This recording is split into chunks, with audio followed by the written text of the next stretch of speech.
Heritage పై YCP కావచ్చు, సాక్షి కావచ్చు, వాళ్ళ పేటిఎం సోషల్ మీడియా కావచ్చు, ఇష్టానుసారం విష ప్రచారం చేస్తూ హెరిటేజ్ సంస్థ యొక్క ఆ క్రెడిబిలిటీని దెబ్బతీసేలాగా ఆ ప్రయత్నం చేస్తుంది మనందరికీ తెలుసు. అయితే తాజాగా హెరిటేజ్ అయితే తన అంటే ఇప్పటి వరకు హెరిటేజ్ కూడా సహనంగా చేసిన ఆరోపణలకు ఆధారాలను బయట పెడుతూ వచ్చింది.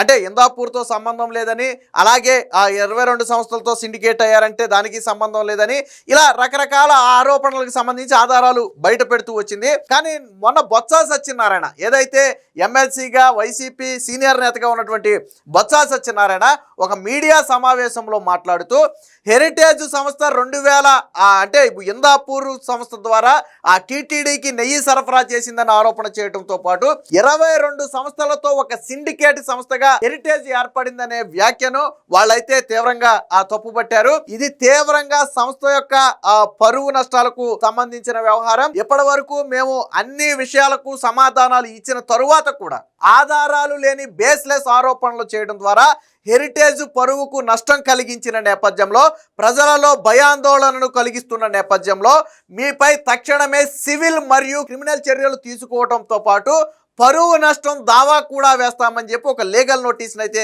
పంపడం జరిగింది. ఆ లీగల్ నోటీస్ లో వెంటనే బహిరంగ క్షమాపణ, హెరిటేజ్ పై చేసిన వ్యాఖ్యలను వెనక్కి తీసుకుంటూ బహిరంగ క్షమాపణ చెప్పాలి, లేని పక్షంలో సివిల్ మరియు క్రిమినల్ చర్యలకు సిద్ధంగా ఉండాలి, దానితో పాటు పరువు నష్టం దావాకు కూడా బొత్స సత్యనారాయణ సిద్ధంగా ఉండాలని చెప్పి ఆ సంస్థ తరపు నిన్న ఒక హెచ్చరిస్తూ ఒక లీగల్ నోటీస్ అయితే పంపడం జరిగింది. ఒక రకంగా ఇది వైసీపీలో ఉలిక్కుపాటు లాంటిది. ఎందుకంటే పరువు నష్టం దావాతో పాటు సివిల్ మరియు క్రిమినల్ కేసులు అంటే వైసీపీకే నష్టం. ఎందుకంటే వాళ్ళు చేసేవన్నీ కూడా బేస్లెస్ ఆరోపణలు. హిందాపూర్ నుంచి కొన్ని ప్రొడక్ట్లు ఆ హెరిటేజ్ కొంటున్నంత మాత్రాన హెరిటేజ్ అయిన హిందాపూర్ ద్వారా అక్కడికి పంపారు అనటం పూర్తిగా అవాస్తవం. అసలు హెరిటేజ్ హిందాపూర్కి ఎటువంటి వస్తువులు ఇవ్వదు. ఇందాపూర్ నుంచి ఒక 4-5 రకాల వస్తువులు కొంటుంది. అందులో చీజ్ ఉంటుంది, పాల పౌడర్ ఉంటుంది, పన్నీర్ ఉంటుంది, ఇంకోటి ఏదో ఉంటుంది. సో అంటే వాటి నుంచి తీసుకుంటుంది తప్ప వాటికి ఏమీ ఇవ్వదు. అంటే ఇందాపూర్తో హెరిటేజ్ సంబంధం పెట్టుకుని దాని ద్వారా నెయ్యి సరఫరా చేస్తున్నారు అనేది పచ్చి అబద్ధం, పూర్తిగా ఆధారాలు లేనటువంటి ఆరోపణలు. దానికి సంబంధించి హెరిటేజ్ గత వారం రోజుల నుంచి కూడా అన్ని వివరాలను సమగ్రంగా బహిరంగ ప్రకటన ద్వారా బయట పెడుతూనే ఉంది.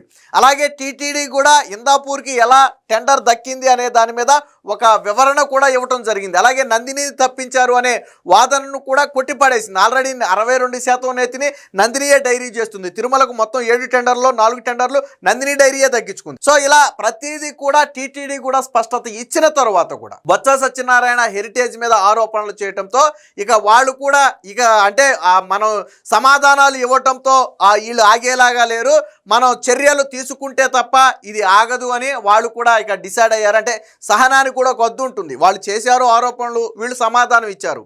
సో అంటే వాళ్ళు చేసే అన్ని బేస్లెస్ ఆరోపణలు. పెద్దగా వాళ్ళు ఆరోపణలు చేయడానికి ఎటువంటి ఆధారాలు అక్కర్లా, ఒక మైక్ ఉంటే చాలు.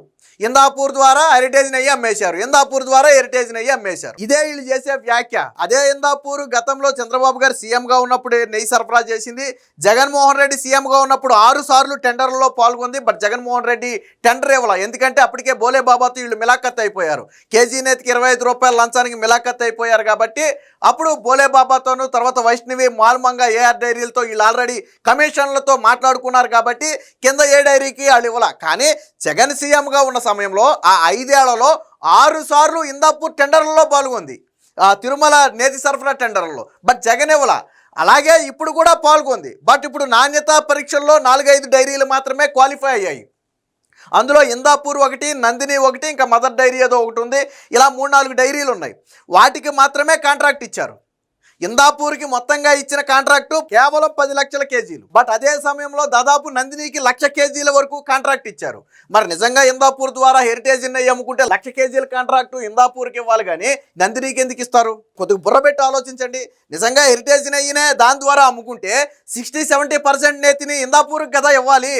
ఇందాపూర్కి ఎందుకు ఇవ్వలేదు అంటే ఇందాపూర్ క్యాపబిలిటీ అంతే, 10 లక్షల కేజీల వరకే వాళ్ళు సరఫరా చేయగలరు. దాని క్యాపబుల్ అంతే కాబట్టి అంతే ఇచ్చారు. సో ఇంత చిన్న లాజిక్ ఎలా మిస్ అయ్యారు? సో ఇప్పుడు మరి హెరిటేజ్ కూడా చూస్తా ఊరుకుంటుందా? ఇప్పుడు హెరిటేజ్ అంటే భారతదేశం మొత్తం మీద అనేక రాష్ట్రాల్లో తమ వ్యాపార సామ్రాజ్యం ఉంది. అనేక జాతీయ అంతర్జాతీయ ఆ సంస్థల నుంచి ప్రశంసలను పొందింది. ఫుడ్ సేఫ్టీ నిబంధనలను పూర్తిగా పాటిస్తూ ఇప్పటి వరకు ఎక్కడా కూడా ఎటువంటి మచ్చ లేకుండా హెరిటేజ్ తన వ్యాపారాన్ని కొనసాగిస్తుంది. చంద్రబాబు గారు 40 ఏళ్ల రాజకీయ జీవితంలో ఇప్పటి వరకు హెరిటేజ్ మీద ఎటువంటి మచ్చ కూడా ఇక్కడ వరకు రాలే. ఆయన రాజకీయాల్లో ఉన్నా కానీ దాన్ని ఇబ్బంది పెట్టాలని అప్పట్లో రాజశేఖర్ రెడ్డి తర్వాత జగన్ ఇద్దరు ట్రై చేశారు. బట్ ఇద్దరు ఇబ్బంది పెట్టలేకపోయారు హెరిటేజ్ని. ఎందుకనంటే అది పూర్తిగా పారదర్శకంగా వ్యాపారం నిర్వహిస్తుంది. ఎక్కడ అవినీతి లేదు, అక్రమాలు లేవు, అలాగని చెప్పి ఫ్రాడ్ అంతకంటే లేదు. కాబట్టి హెరిటేజ్ని ఏమీ చేయలేకపోయారు. ఇప్పుడు ఇందాపూర్ పేరుతో హెరిటేజ్ పరువుకు నష్టం కలిగిస్తే వాళ్ళు చూస్తూ ఊరుకోరు. ఆల్రెడీ గతంలో జగన్మోహన్ రెడ్డి పత్రిక చిన్నబాబు సిరితిళ్ళు అని రాస్తే 100 కోట్లు పరువు నష్టం దావా వేశాడు ఆల్రెడీ లోకేష్. అది కేసు కూడా దగ్గర పడి ఉంటుంది. నాకు తెలిసి ఇప్పటికే లోకేషే స్వయంగా 5-6 సార్లు ఆ కేసు పని మీద వైజాగ్ కోర్టుకు హాజరయ్యారు.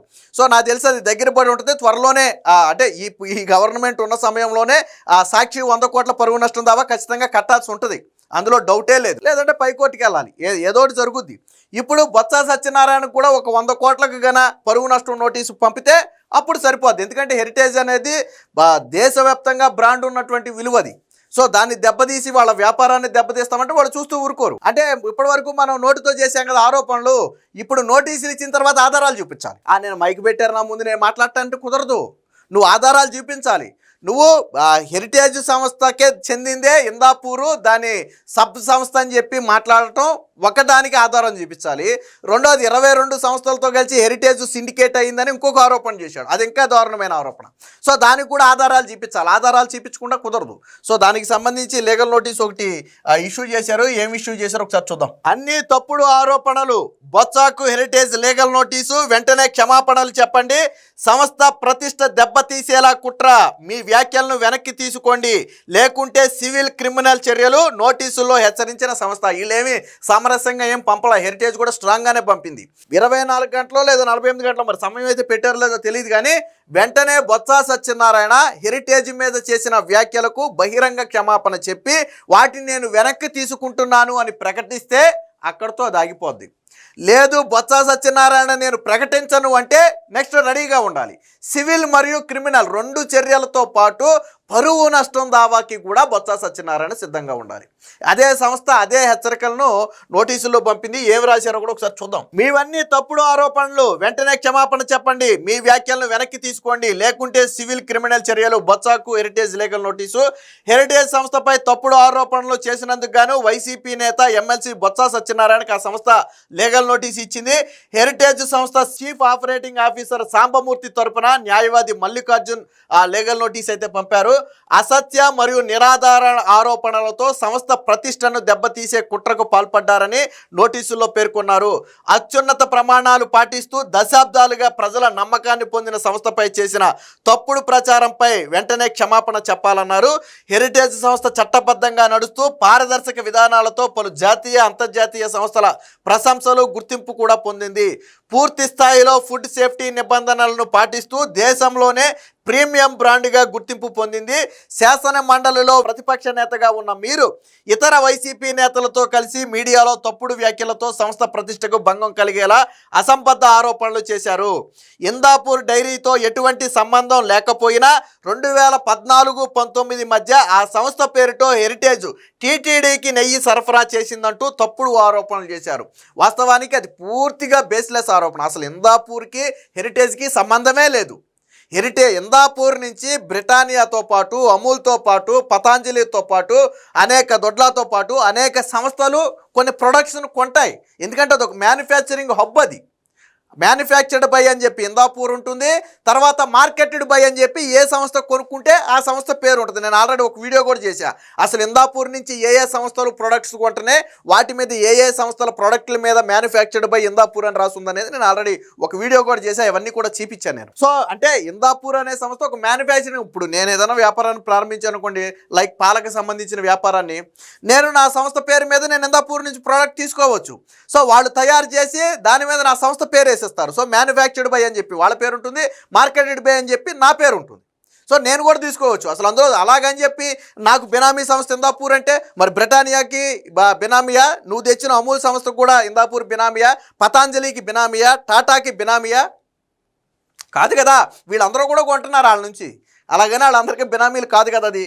సో అది విషయం. 2014-19 మధ్య ఆ సంస్థ పేరుతో హెరిటేజ్ టీటీడీకి నెయ్యి సరఫరా చేసిందంటూ తప్పుడు ఆరోపణ చేశారు. 22 సంస్థలతో హెరిటేజ్ సిండికేట్గా ఏర్పాటు చేసిందంటూ నిరాధార ఆరోపణలు చేశారు. తక్షణమే క్షమాపణ చెప్పి మీ వ్యాఖ్యలను వెనక్కి తీసుకోవాలి, లేని పక్షంలో హెరిటేజ్ మీపై సివిల్ క్రిమినల్ చర్యలు తీసుకుంటుందని చెప్పి బొత్సాకు జారీ చేసిన నోటీసుల్లో అయితే పేర్కొన్నారు. అంటే ఒక స్ట్రాంగ్ వార్నింగ్ హెరిటేజ్ నుంచి అయితే స్ట్రాంగ్ వార్నింగ్ వెళ్ళింది. ఇప్పుడు బొత్సా ఎలా స్పందిస్తారో చూడాలా. బొత్సా దగ్గర రెండే ఆప్షన్లు, ఎస్ నేను లీగల్గానే ఎదుర్కొంటాను అని చెప్పటమా, లేదా బొత్స సత్యనారాయణ నేను తెలియక మాట్లాడాను, సమాచారంలో ఏదైనా లోపం ఉంటే క్షమించాలి అని చెప్పి బహిరంగ క్షమాపణ చెప్పటమా, ఈ రెండింటి మీదే ఆధారపడి ఉంటుంది. మరి బొత్స అంటే సాధారణంగా బొత్స క్షమాపణ చెప్తే ఇక్కడ వైసీపీకి ఇబ్బంది, బొత్స సత్యనారాయణ క్షమాపణ చెప్తే వైసీపీ తప్పు ఒప్పుకున్నట్టు. వాళ్ళ నేత చేసిన ఆరోపణలే వాళ్ళ నేత భయపడి లీగల్ నోటీస్కి భయపడి వెనక్కి తీసుకుంటే అర్థం ఏంటి? నేను తప్పుడు ఆరోపణలు చేశాననే కదా అర్థం. సో అది వైసీపీ నిరకాటంలో పెడుతుంది. సో వాళ్ళు మళ్ళీ హెరిటేజ్ గురించి మాట్లాడలేరు వైసీపీ నేతలు. మరి అలా కాదు అని చెప్పి బొత్స సత్యనారాయణ నువ్వు మాట్లాడొద్దు, అది వైసీపీకి డ్యామేజ్ అవుతుందని బొత్సాను మాట్లాడొద్దు అంటే లీగల్ నోటీస్ ఖచ్చితంగా ఎదుర్కోవాలి. అంటే వాళ్ళు 100 కోట్లకి వేయొచ్చు, 50 కోట్లకి వేయొచ్చు, 500 కోట్లకి వేయొచ్చు. ఎందుకంటే సంస్థ అనేది వేల కోట్ల వ్యాపారం చేసే సంస్థ, అలాగే స్టాక్ ఎక్స్చేంజ్లో లిస్ట్ అయినటువంటి సంస్థ. సో దాని పరువుకు కానీ దాని బ్రాండ్కి కానీ